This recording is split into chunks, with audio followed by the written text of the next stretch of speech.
na pupunta, Ron? Cebu Grand Hotel, siyempre, yun ang pinakamagandang hotel dito sa Cebu. Yung manager niya, si Carlos Suarez, malaki ang kwarto nila, malinis, bago talaga. Everything is renovated. It's a nice place to visit, nice place to live. Ayan, Cebu Grand Hotel. Contact nyo lang po, 254-6331. Balik po tayo sa aksyon. Jason Pagara kontra dito kay Juan Carlos Gallegos. And Gallegos showed in round number 1 that Pagara is in for a fight. Totoo yan. Alam mo ito mga Mexicano, well-trained. Good right by Jason Pagara. And then he ducked under so that Gallegos couldn't counter. Tama yung ginawa niya. Mahaba reach ni Gallegos. I think he more of a slip than a punch. Oh, no off balance si Gallegos. Off balance si Gallegos. Jason Pagara, eyeball to eyeball.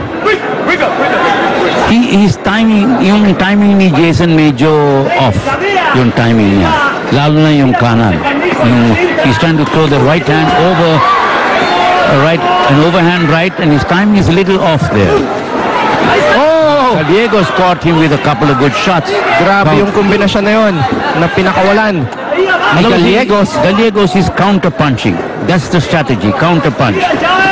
Wait till Jason Pagara comes in and then counter-punches, and that's working well for him so far in itong laban na ito. Maganda yung counter-punch ni Gallegos. Ano naman, Ronnie, yung kailangan gawin ni Jason Pagara para maiwasan matamaan ng mga counter-punches ni Gallegos? Well, first he must cover up, but secondly, more importantly, his timing. He's got to cut the ring off and that was a good left. But you know, yung problema ni Jason Pagara, his punches come from a little from outside there. That goes to the end of round number 2.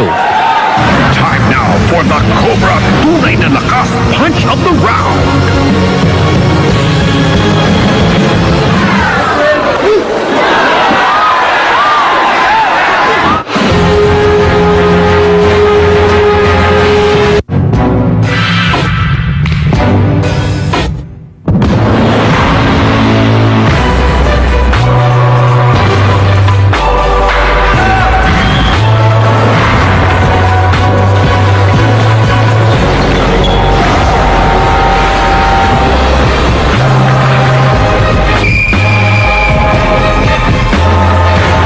Natural drinking water. Reach for it. Official bottled water of Philippine Olympic athletes.